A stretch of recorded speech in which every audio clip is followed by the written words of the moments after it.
Hello friend, कैसे हैं आप। उम्मीद है कि आप सब अच्छे हैं, आप लोग की तैयारी अच्छी। चलिए ठीक है दोस्त, तो आज हम लोग के साथ बिहार एसएससी का साइंस का सेट नंबर 15 आप साथ डिस्कस करने वाले हैं, जिसमें 40 क्वेश्चन साइंस करेंगे। और आज का टॉपिक बहुत ही इंपॉर्टेंट है, ठीक है दोस्त। और दो दिन से वीडियो नहीं है, थोड़ा सा तबीयत बहुत सुस्त था, ठीक है दोस्त, इसी की वजह से वीडियो नहीं आ रहा था, ठीक है। चलिए, तो आपसे कंटिन्यूस मिलेगा, आप लोग को डेली 2 वीडियो मिलेगा। एक शाम को 4 बजे मिलेगा और एक सुबह को आपको 8 बजे मिलेगा, ठीक है दोस्त। चलिए, आज जो फ्रेंड चैनल पर पहली बार विजिट कर रहे हैं तो चैनल को सब्सक्राइब कर लीजिए और साथ में बेल आइकन को प्रेस करना नहीं भूलिए। आज का सेशन ज़बरदस्त होने वाला है, इसलिए वीडियो को लास्ट तक बनेगा। वीडियो को स्किप मत कीजिए। हाँ, थोड़ा सा स्पीड बढ़ा सकते हैं, लेकिन वीडियो को स्किप मत कीजिएगा, ठीक है। चलिए, आप पहले खुद से प्रैक्टिस भी कर लीजिएगा कि 40 में आप कितने लाते हैं, कमेंट सेक्शन में जरूर बताइएगा। चलिए, तो बताइए, ये रहा आपका पहला क्वेश्चन। ये स्क्रीन पे जो दिख रहा है आपका, ये पहला क्वेश्चन है। बताइए इसका राइट आंसर क्या होगा। क्वेश्चन नंबर यहाँ पर फर्स्ट कहता है, निम्नलिखित में से कौन सा कथन आपका सत्य, कौन सा कथन यहाँ पर सत्य, ये आपको बताना है। सोडियम को केरोसिन में रखा जाता है। बिल्कुल 100% बात है कि सोडियम को ऐसे खुले हवा में नहीं रख सकते, क्योंकि खुले हवा में रखेंगे तो ऑक्सीजन से संयोग कर लेगा, रिएक्शन तुरंत हो जाएगा, तुरंत जल जाएगा, ठीक है। इसलिए इसको केरोसिन में रखा था। यह स्टेटमेंट बिल्कुल सही है। श्वेत फास्फोरस को पानी में भी सत्य है। श्वेत फास्फोरस जो होता है, एंड इसको बोलते हैं व्हाइट फास्फोरस, ठीक है। इसको पीला फास्फोरस भी कहा जाता है, ठीक है। तो इसको पानी में रखा, तो भी स्टेटमेंट आपका क्या है, सत्य। इसका मतलब क्या, आंसर आपका सी हो जाएगा। यानी दोनों क्या है, दोनों आप दोनों का दोनों क्या सत्य हो जाएगा, ठीक है। चलिए आगे बढ़ते हैं हम लोग। ये रहा अगला प्रश्न। बताइए क्वेश्चन नंबर यहाँ पे 2 कहता है, इस तरह क्वेश्चन बहुत बार एग्जाम में देखने को मिलता है, जो आपको समय एक तरह से एग्जिट आपको याद ही रखना है, ठीक है। तो यहाँ पर कह रहा है कि नाइक्रोम जो है मिश्र धातु है। देखने में सिंपल लग रहा है, अगर आपको पता है तो सही, नहीं तो फिर आप गलत कर सकते हैं। तो नाइक्रोम जो कि मिश्र धातु है, तो आपको बताना है कि कौन कौन से तत्वों का ये मिश्र धातु। तो इसमें क्या होता है, निकेल होता है, क्रोमियम होता है, मैग्नीज होता है और आयरन होता है। तो राइट आंसर आपका यहाँ पर ए हो जाएगा। और नाइक्रोम का यूज आपको पता है कहाँ किया था, हीटर में यूज किया था। कहाँ किया था, हीटर में। पानी जहाँ गर्म किया जाता है, जैसे अभी ठंडे का मौसम आने वाला है, तो जो हम लोग रड गर्म करते हैं रड के द्वारा, तो भी एक नाइक्रोम का बना होता है, ठीक है। तो याद रखिएगा। चलिए आगे बढ़ते हम लोग अगले प्रश्न की तरफ। क्वेश्चन नंबर यहाँ पे 3 कहते हैं कि पारा जो है किस ब्लॉक में आता है। पारा जो है किस ब्लॉक में आता है, आपको स्क्रीन पे दिख रहा होगा कि पारा आपका जो पीरियड टेबल दिख रहा है उसमें देखिए पारा कहाँ पर है, ठीक है। जब देखिए तो आपको पता चल कि पारा जो है डी ब्लॉक में आता है। देखिए इस तरह से शेप होता है कुछ ऐसे। तो यहाँ पर जो होता है ये एस ब्लॉक होता है, नीचे जो यहाँ से यहाँ तक होता है डी ब्लॉक का एलिमेंट होता है। यहाँ पी ब्लॉक का नीचे 2 लाइन आपको दिखा थी, सब एफ ब्लॉक के एलिमेंट होते हैं, तो याद रखिएगा, ठीक है। चलिए आगे बढ़ते हम लोग अगले प्रश्न की तरफ। अब ब्लॉक कैसे निकालते हैं इसका भी हम पहले बता चुका हूँ, बहुत सारे सेशन में बता चुके हैं कि ब्लॉक कैसे निकाला जाता है। लास्ट इलेक्ट्रॉन जिसमें एंट्री करता है, जिस सब सेल कितना, टोटल 4 सब सेल होता है। यानी एस होता है, पी होता है, डी होता है और एफ होता है। एस में कितना मैक्सिमम 2 इलेक्ट्रॉन रह सकता है, पी में कितना 6 हो सकता है, डी में 10 होता है, इसमें कितना 14 हो सकता है, ठीक है। तो लास्ट इलेक्ट्रॉन जिसमें एंट्री करता है उससे उसका ब्लॉक पता चलता है, ठीक है। चलिए आगे बढ़ते हम लोग अगले प्रश्न की तरफ। चलिए इस क्वेश्चन कीजिए, आपसे क्या पूछे, इसमें पूछा निम्नलिखित में कौन विषम है। देखिए बेरिलियम, कैल्शियम, मैग्नीशियम और पोटेशियम दे रखा। बताइए इसका राइट आंसर क्या होगा। जब अच्छे से देखिए तो बेरिलियम और कैल्शियम और मैग्नीशियम, सबसे पहली बात अगर थोड़ा सा यहाँ पीरियड टेबल नोटिस कीजिए तो यहाँ पर 2 लाइन होता है, ठीक है। यहाँ पर 2 लाइन होगा, तो एक ये वाला होता है, एक ये लाइन होता है, ठीक है ना। तो बेरिलियम, कैल्शियम, मैग्नीशियम की बात कर, दोनों तो है इस ब्लॉक का ही एलिमेंट है, लेकिन बेरिलियम, कैल्शियम, मैग्नीशियम जो इसमें आता है, यानी एल्काली अर्थ मेटल बोल सकते हैं। लेकिन यहाँ पोटासियम आपका अलग हो, या ऐसे भी बोल सकते हैं कि तीनों का वैलेंसी क्या है, सेम है, लेकिन पोटेशियम का वैलेंसी कितना, 1 होता है, बाकी तीनों का वैलेंसी 2 होता है। तो इस तरह से अलग कौन, यानी विषम कौन हो, यहाँ पर आपका डी हो जाएगा। तो इस तरह से आप एलिमिनेट कर सकते हैं, ठीक है। चलिए ये रहा प्यारा सा क्वेश्चन, थोड़ा सा यूनिक क्वेश्चन है, जो आप लोग को एटॉमिक नंबर और परमाणु भार से रिलेटेड क्वेश्चन, अगर आप लोग को याद है तो क्वेश्चन को आसानी से कर दिया, नहीं तो आप गलत कीजिएगा, ठीक है। यहाँ पर देखिए सोडियम सल्फेट डेकाहाइड्रेट, इसको क्या पढ़ते हैं, सोडियम सल्फेट डेकाहाइड्रेट, इसको पढ़ा जाता है। तो इसका आणविक द्रव्यमान आपको बताना है कितना। तो सबका आपको क्या होना चाहिए, परमाणु भार याद होना चाहिए। सोडियम में कितना होता है आपका 23 होता है, 23 गुने 2, क्योंकि यहाँ 2 लगा हो तो 2 से गुना कर फिर प्लस किया था। सल्फर का कितना होता है, 16, यानी 32 होता है। तो यहाँ 32 ऐड करेंगे, 32 क्या करेंगे यहाँ पर ऐड करेंगे। ऑक्सीजन कितना होता है, 16 होता है। परमाणु भार कितना होता है, 16। तो 16 चौके कितना हो जाएगा, यहाँ पर 64 हो जाएगा। क्या हो जाएगा, 64। उसके बाद यहाँ पर 10 हाइड्रेट, पहले इसको जब सबको ऐड कीजिएगा तो कितना आएगा, 142 है। कितना है, 142। अभी 10 वाटर है, तो 10 वाटर का मतलब फिर इसको में ऐड करेंगे हम। H2O कितना होता है, ये 20 होता है। कितना होता है, ये 20 होता है। कितना होता है यहाँ पर, जोड़ी है पार्ट में 16, सॉरी 16 यानी 18 होता है। कितना होता है, 18 होगा। तो कितना हो जाएगा, 80। यानी 142 में जब 80 को जोड़िएगा तो टोटल कितना आएगा आपका, 2 2 यानी 322 आएगा। इसका मतलब ये हुआ सोडियम सल्फेट डेकाहाइड्रेट का आणविक द्रव्यमान कितना होगा, यहाँ पर आपका C हो जाए। उसी तरह से किसी का भी आपको पूछ सकता है, तो जनरली हम बोलेंगे 30 तक तो आपको जनरली एटॉमिक यानी 10th क्लास जो भी आप फॉर्मूले पढ़े सब का एटॉमिक का नंबर और ये परमाणु भार आपको याद होने से। कल के डेट में आपसे पूछ दिया कैल्शियम कार्बोनेट का आणविक दम, कोई भारी क्वेश्चन नहीं, बोला आपको डेटा पर अगर याद है तो क्लियर, नहीं तो गलत कीजिए। सोडियम में कैल्शियम में कितना होता है, 40 होता है। कार्बन कितना होता है, 12 होता है परमाणु भार। ऑक्सीजन कितना होता है, 16। तो 16 तो कितना हो जाएगा, 48। कितना हो जाएगा, 48। जब सबको ऐड कीजिए तो कितना आएगा, इसका कितना होगा, तो 52 यानी 100 आ जाएगा। तो इस तरह से जितने आप 10th क्लास तक जो फॉर्मूले पढ़े हैं सब एलिमेंट का समझिए, उसका एटॉमिक नंबर और परमाणु संख्या, मतलब एटॉमिक नंबर और द्रव्यमान संख्या यानी उसके परमाणु भर आपको याद होने चाहिए। ठीक है दोस्त, चलिए आगे बढ़ते हम लोग अगले प्रश्न की तरफ। चलिए कीजिए क्वेश्चन नंबर यहाँ पे 6। क्वेश्चन नंबर 6 कहता है निम्न में से किस किरण की वेदन क्षमता पूछा जा रहा है, वेदन क्षमता सबसे अधिक किसका होता है। तो आपको पता होना चाहिए, पहले भी हम सेशन में कर चुका हूं, लेकिन क्वेश्चन बहुत बार एग्जाम में पूछा जा रहा है। ठीक है, इसलिए रिपीट हुआ यहाँ पे। वेदन क्षमता सबसे अधिक किसका होता है, तो गामा को, क्योंकि इस पर कोई आवेश नहीं होता है, यानी चार्जलेस होता है।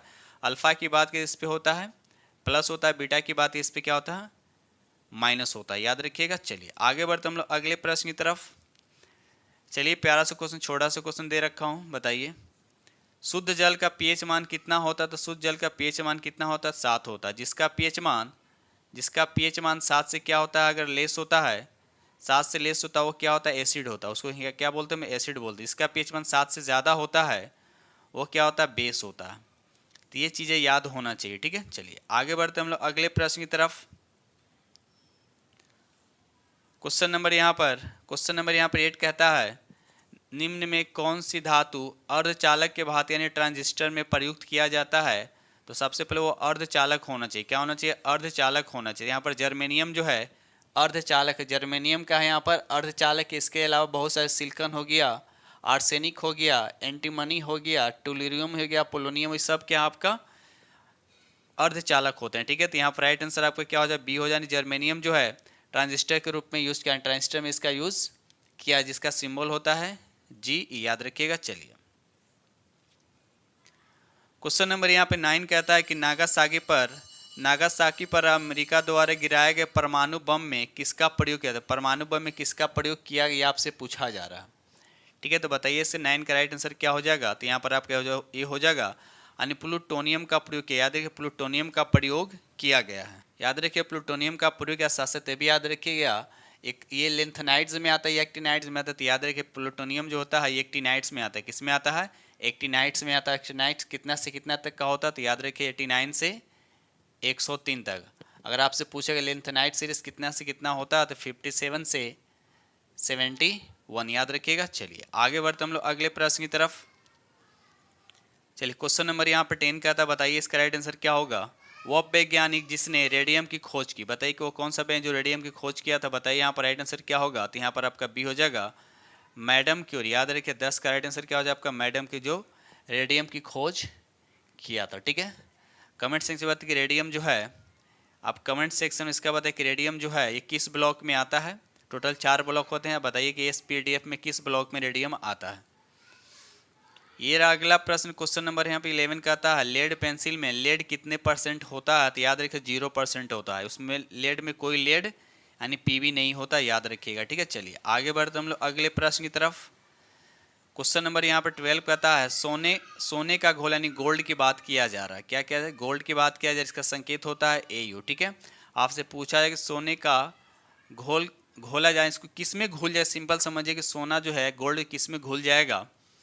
तो यहाँ पर 2 ही है, एक HCl प्लस नाइट्रिक एसिड जिसको इक्वारिजिया कहते हैं। 3 भाग क्या होता है, HCl होता है, 1 भाग क्या होता है आपका नाइट्रिक होता है। तो यहाँ पर देखिए कौन सा ऑप्शन में है, तो नाइट्रिक एसिड हाइड्रोक्लोरिक एसिड का मिश्रण। यहाँ पर राइट आंसर आपका डी, इसको बोलते हैं इक्वारिजिया, इसको कहा जाता है। ठीक है, इसमें सोना क्या होता है, आसानी से क्या होता है इसमें घुल जाता है। ठीक है, चलिए ये रहा अगला प्रश्न, बताइए यहाँ पे क्वेश्चन नंबर यहाँ पे 13 कहता है कि वह उत्तक जो द्वितीयक वृद्धि के लिए उत्तरदायी है क्या होता है। तो यहाँ पर राइट आंसर आपका सी हो जाएगा, यानी कैम्बियम उसको बोलते हैं। क्या बोलते हैं उसको, कैम्बियम बोलते हैं। तो राइट आंसर आपका 13 का सी हो जाएगा। चलिए अगला प्रश्न बताइए। यहाँ पर क्वेश्चन नंबर यहाँ पर 14 कहता है कि व्यापारिक कॉर्क प्राप्त होती है। व्यापारिक कॉर्क किससे प्राप्त किया जाता है? तो इसका राइट आंसर आपका सी हो जाए, कॉर्क कैम्बियम से क्या कहते हैं इसको प्राप्त किया जाता है। ठीक है दोस्त, चलिए वीडियो को लाइक कीजिएगा। जो फ्रेंड चैनल पर पहली बार विजिट करें चैनल को सब्सक्राइब कीजिए और साथ में बेल आइकन को प्रेस करना नहीं भूलिएगा। ठीक है दोस्त, चलिए आगे बढ़ते हम लोग अगले प्रश्न की तरफ। चलिए आप प्यारा सा क्वेश्चन बताइए। क्वेश्चन नंबर 15 क्या कहता है? पौधों में फ्लोएम मुख्यतः उत्तरदायी। पौधों में फ्लोएम जो मुख्यतः उत्तरदायी है तो इसका काम क्या है? एक होता है जाइलम, दूसरा होता है फ्लोएम। फ्लोएम का काम क्या है? खाना जो बन गया उसके पेड़ के सभी भागों में क्या करना? पहुंचाना होता है। ठीक है, तो पहुंचाना होता है तो यहाँ पर आहार लिखा हुआ, तो जाहिर सी बात ये आंसर सही होगा, है ना। तो एक होता है जाइलम। जाइलम का काम है खनिज लवण जल को, पेड़ जल को कहाँ पहुंचाना? जहाँ पर खाना बनता है। ठीक है, तो याद रखिएगा। तो इसके अकॉर्डिंग यहाँ पर राइट आंसर आपका ए हो जाएगा। चलिए जाइलम से भी क्वेश्चन आ गया यहाँ पर। पेड़ पौधे में जाइलम का मुख्य जिम्मेदार है, यानी जाइलम का मुख्य क्या काम है आपसे पूछा जा रहा। तभी हमने देखा कि आहार वहन जो है उसका फ्लोएम का काम होता है। और जाइलम का काम इसमें क्या हो सकता है? अमीनो एसिड का वहन करना नहीं, ऑक्सीजन वहन करना नहीं। यहाँ पर राइट आंसर आपका सी हो जाएगा। यानी जल का वहन करना, ऐसे खनिज लवण साथ साथ हो जाता है, जो मिट्टी से को क्या करता है? खींचने का काम करता है। मिट्टी में जो भी होता है जल वगैरह सब नीचे से खींचता है। ठीक है, तो याद है यहाँ पर राइट आंसर आपका क्या हो जाएगा? सी हो जाएगा। किसका काम है? तो जाइलम का काम है। ठीक है, चलिए अगला प्रश्न क्वेश्चन नंबर यहाँ पे 17 कहता है कि पारिस्थितिक तंत्र शब्द वाली, यानी पारिस्थितिक तंत्र यानी इकोसिस्टम शब्द वाली किसने सबसे पहले प्रस्तुत की थी? तो इसका राइट आंसर आपका डी हो जाएगा, टेंसले इसका राइट आंसर हो। याद है टेंसले इसका राइट आंसर हो जाएगा। ये रहा अगला प्रश्न क्वेश्चन नंबर यहाँ पर 18 कहता है कोशिका में राइबोसोम की अनुपस्थिति। देखिए अनुपस्थिति लिख रहा नहीं, अब्सेंस की बात किया जा रहा है। ठीक है, नानी कहने का मतलब ये कह रहे कोशिका में अगर राइबोसोम नहीं हो तो हम लिखित में से कौन सा कार्य संपादित नहीं, कौन सा काम नहीं होगा, ये आपको बताना है। तो याद रखिए प्रोटीन का संश्लेषण, इसको प्रोटीन फैक्ट्री भी कहा जाता है, तो इसलिए प्रोटीन का संश्लेषण नहीं होगा। तो राइट आंसर आपके यहाँ पर क्या हो जाएगा? सी हो जाएगा। ठीक है, चलिए क्वेश्चन नंबर यहाँ पे 19 कहता है कि पादप कोशिका की सबसे बाहरी आवरण को क्या बोलते हैं? एक जंतु कोशिका होता है, दूसरा होता है पादप कोशिका होता है। तो अगर हम पादप कोशिका की बात करें तो उसके बाहरी का जो आवरण होता है वो कोशिका भीति का होता है। क्या होता है? कोशिका भीति। तो राइट आंसर आपका यहाँ पर बी हो जाएगा। अगर जंतु कोशिका की बात है, जंतु कोशिका के बाहरी जो बाहरी आवरण जो होता है वो कोशिका झिल्ली का बना होता है। किसका? या प्लाज्मा झिल्ली भी इसको कह सकते हैं। तो ये चीज़ें याद रखिएगा। ठीक है, चलिए बढ़ते हम लोग अगले प्रश्न की तरफ।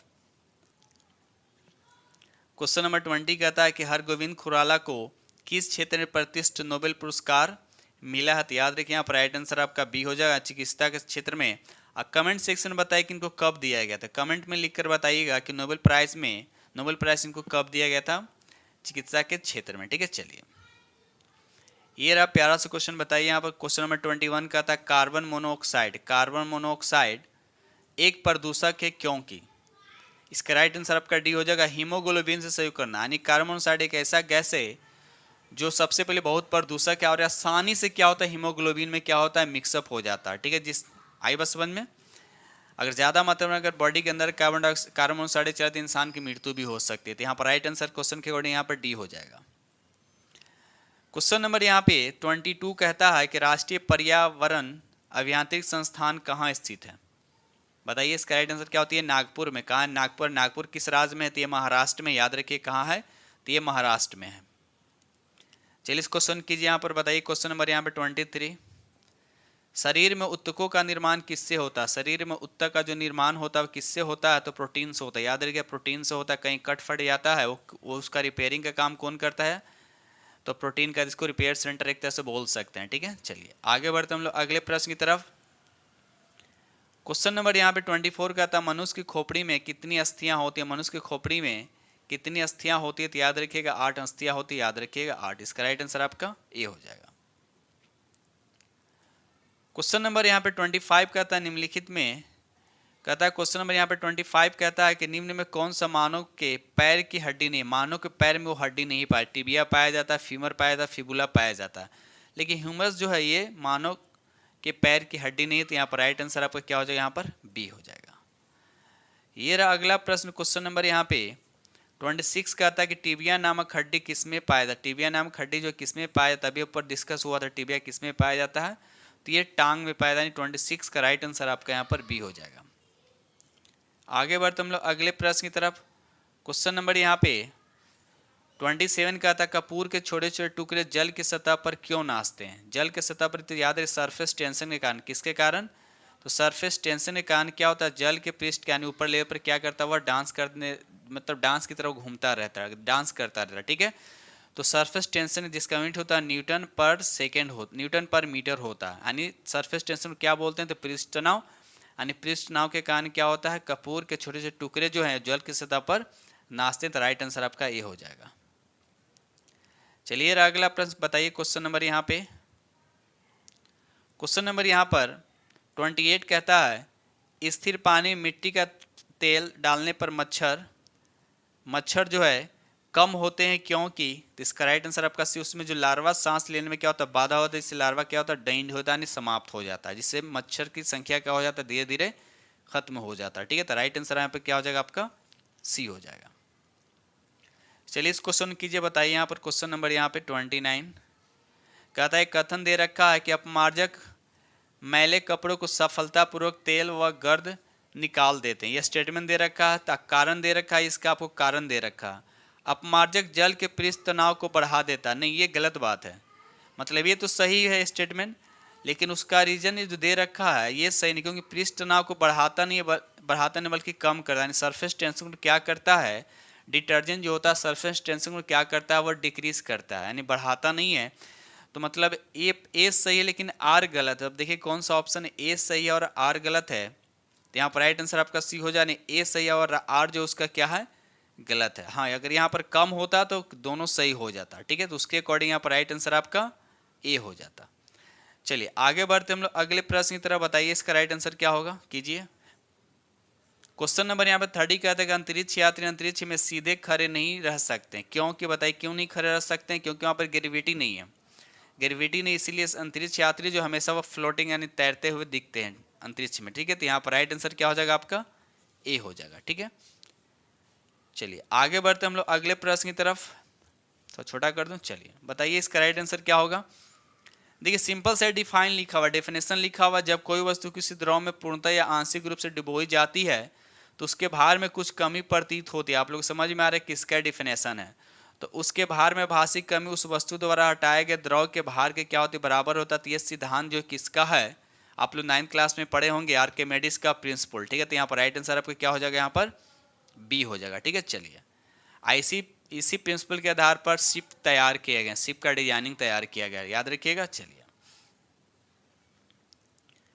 क्वेश्चन नंबर यहाँ पे 32 कहता है कि एक भारी नाभिक दो हल्के नाभिक में क्या होते हैं, टूटते हैं, यानी एक बहुत बड़ा एटॉमिक नंबर जो दो में क्या होता है, टूट जाता है। तो इस प्रक्रिया को क्या बोलते हैं, सिंबल से डिफाइन दे रखा है, तो उसको नाभिकीय विखंडन कहते हैं। क्या बोलते हैं उसको, नाभिकीय विखंडन कहते हैं। लेकिन जब दो हल्के नाभिक जो है, कहता है जब दो हल्के नाभिक मिलकर एक बड़े नाभिक का निर्माण करते हैं, एक बड़े नाभिक का निर्माण करते, उसको नाभिकीय संलयन कहते हैं। उसको हम क्या बोलते हैं, नाभिकीय संलयन बोलते हैं। ये दोनों का डेफिनेशन याद रखिए, कभी कभी एग्जाम में डेफिनेशन भी पूछ देगा, ठीक है, तो याद रखिएगा। चलिए आगे बढ़ते हम लोग अगले प्रश्न की तरफ। चलिए क्वेश्चन नंबर यहाँ पे 33 कीजिए, परमाणु बम में निम्न किस सिद्धांत पे कार्य करता है? ये नाभिकीय विखंडन पे काम करता है। याद रखिए नाभिकीय विखंडन में इसमें नियंत्रित अभिक्रिया बल्कि अनियंत्रित अभिक्रिया, अनियंत्रित नाभिकीय विखंडन में कहीं लिखने को मिलेगा।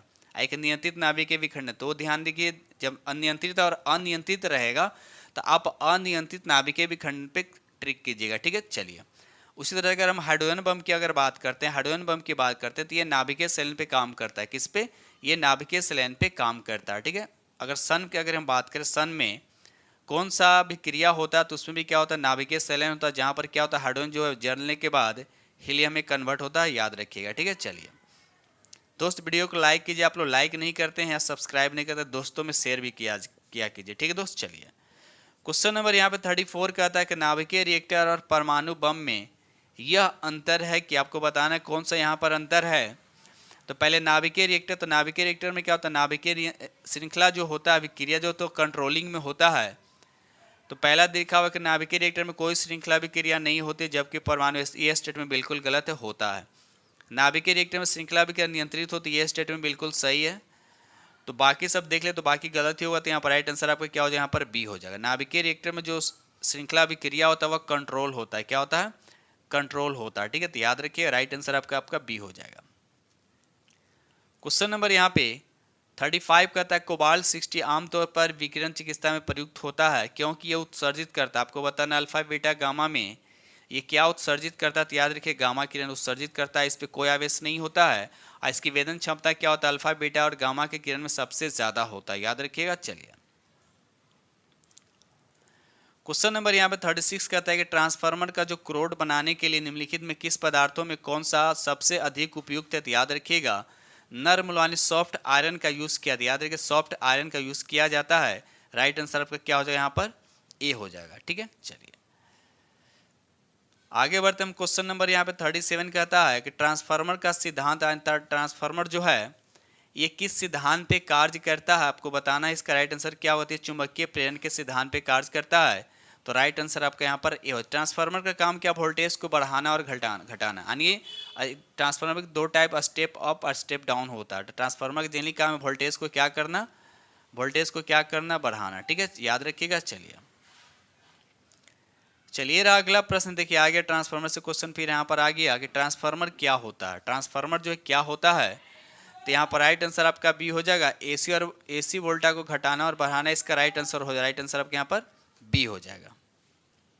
चलिए क्वेश्चन नंबर यहाँ पर 39 कहता है विषुवत रेखा पर नीति कोण का मान कितना होता है। नीति कोण का मान कितना होता है बताइए, इसका राइट आंसर कितना होगा।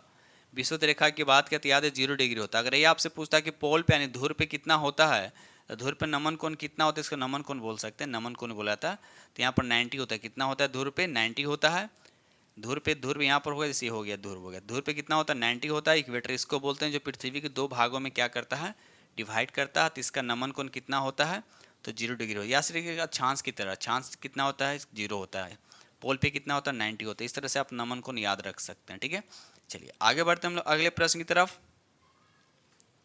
चलिए अगला प्रश्न बताइए क्वेश्चन नंबर यहाँ पर 40। बताइए इसका राइट आंसर क्या होगा।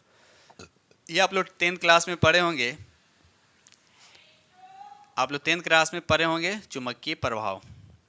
ठीक है, बताइए विद्युत का चुंबकीय प्रभाव सर्वप्रथम अवलोकित किया गया था। किसके द्वारा अवलोकित किया गया था? ये स्टार्टिंग चैप्टर के स्टार्टिंग में ही दे रखा है। किसके द्वारा सबसे पहले अवलोकित किया गया था, तो यहाँ पर राइट आंसर आपका बी हो जाएगा। ऑस्टेड द्वारा इसका राइट आंसर हो, यानी बी इसका राइट आंसर हो जाएगा। ठीक है दोस्त, चलिए आगे बढ़ते हैं। तो इस तरह से हमने आप लोगों के साथ 40 MC को डिस्कस किया और उम्मीद करते हैं कि सेशन आप लोग को बहुत ही पसंद आएगा। अगर पसंद है तो चैनल को लाइक कीजिएगा। और एक क्वेश्चन आप लोग के लिए होमवर्क के तौर पर दे रखा हो यहाँ पे, इसके कमेंट सेक्शन में आंसर जरूर बताइएगा। 41 का कमेंट सेक्शन में आंसर जरूर बताइएगा। ठीक है, कहता है चुंबकीय सुई किस तरफ संकेत करता है। चुंबकीय सुई जो है किस तरफ संकेत करता है? पूरब दे रखा, पश्चिम दे रखा, उत्तर दे रखा और आकाश दे रखा। ठीक है, तो बताना है इसमें चारों में कौन सा आंसर आपका सही है, कमेंट सेक्शन में लिख कर जरूर बताइएगा। ठीक दोस्तों, इसी के साथ वीडियो करते हैं समाप्त और मिलते हैं आप लोग से नेक्स्ट वीडियो में। तब तक के लिए थैंक यू वेरी मच।